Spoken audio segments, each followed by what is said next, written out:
Hi Fire Signs, Aries, Leo, and Sagittarius. Welcome po sa ating channel. At ito ay inyong Daily Gabay Tarot reading for October 23, 2022. Please be reminded that this is general reading, so maaari kayo makarelate o hindi, just take what resonates. Gamitin ang reading na ito bilang gabay lamang.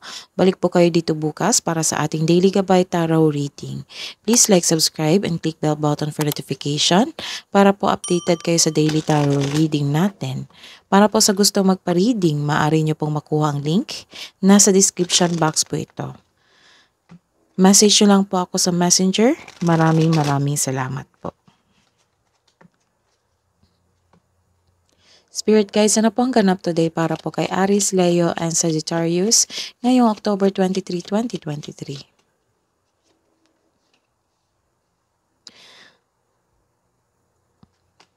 Nagkaroon ng self-care. You are decided to take care of yourself.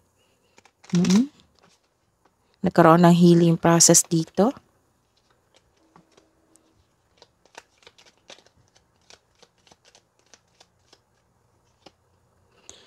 And you're doing some research sa araw na ito. And may malalaman kang clarity or sikreto sa araw na ito, or umamin sa inyo yung tao na may sikreto sa inyo.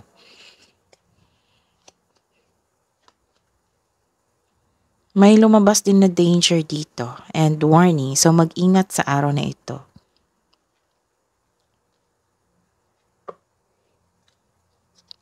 Spirit guides,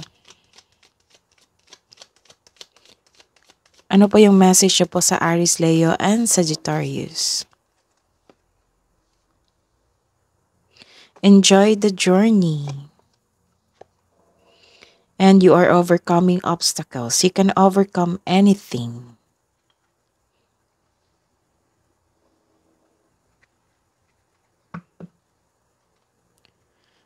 Spirit guys, ano po yung energy today ni Aries, Leo, and Sagittarius ngayong October 23, 2023?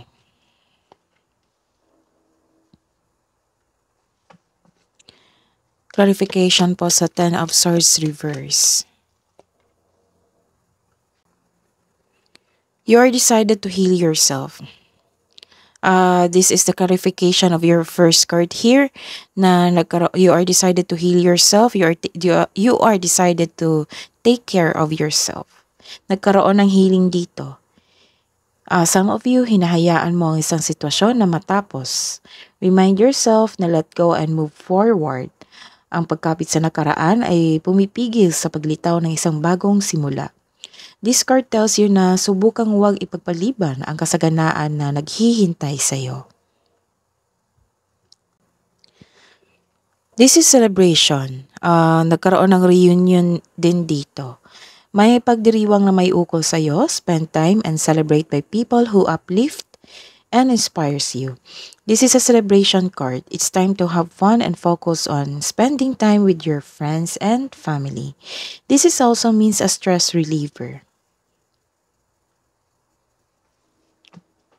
Spirit guys, ano po yung ganap today para po sa career and money ni Aries, Leo, and Sagittarius ngayong October 23, 2023? Clarification po sa Knight of Swords reverse.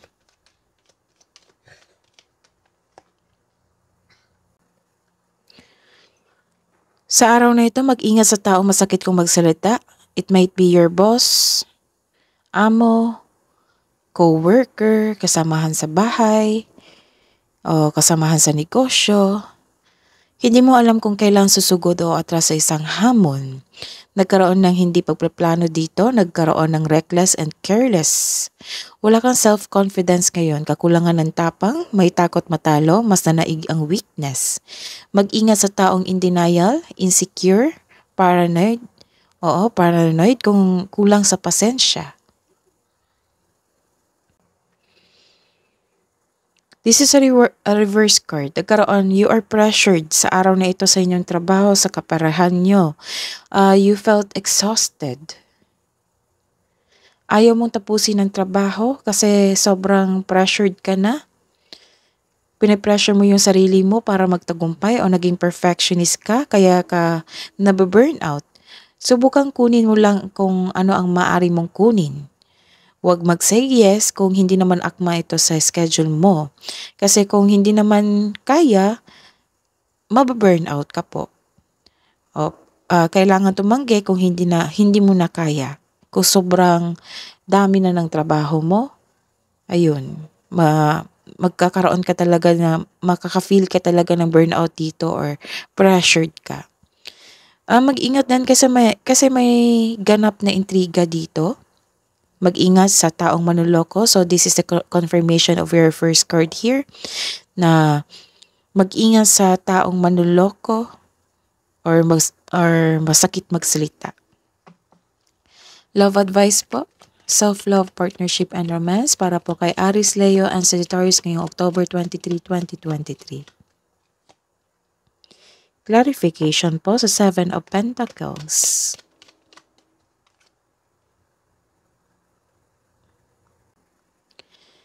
Some of you, nagmamadali kang magkaroon ng karelasyon.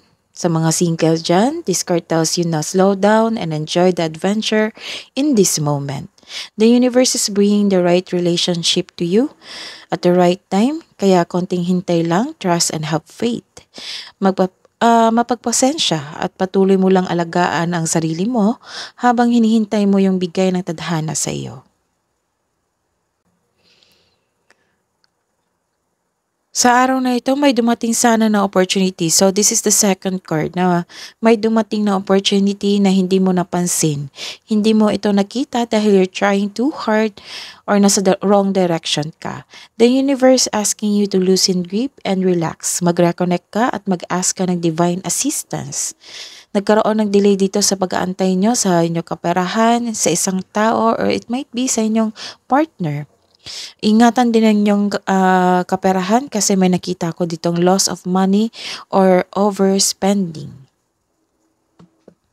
Hidden truth, anong iniisip mo? Anong iniisip niya? Para po kay Aries, Leo, and Sagittarius Spirit guys, ngayong October 23, 2023. Para po kay sa mga single, I knew exactly what I was doing. I left when I saw you with someone. Sa mga may relasyon, I hide behind material things. And so, do not overspend talaga. Kasi may nakita kong loss of money dito. Baka sa sobrang stress nyo na pa-check out kayo. Oo. So, kung hindi pa ito nangyari, control. I wonder if you're happy without me. Love message nyo po, Spirit guys, para po sa mga single. Love message para sa mga single, Aries, Leo, and Sagittarius ngayong October 23, 2023. Health check-up. So, visit your doctor. Baka kailangan po. And, time for relax. Watch a movie, watch a Netflix or Disney+. Love advice po. Para sa couple natin na Aries, Leo, and Sagittarius ngayong October 23, 2023.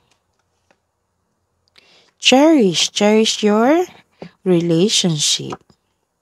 And Cupid, love is in the air when Cupid's around.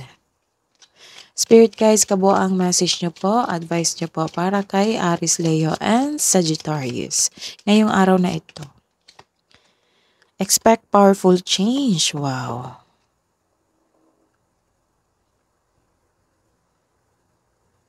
So may papasok kayo sa isang new transformation, transition sa inyong buhay ngayon and expect a powerful change. Wow. So expect mo talaga yung powerful change kasi may prosperity dito. Prosperity lies ahead. So claim nyo na.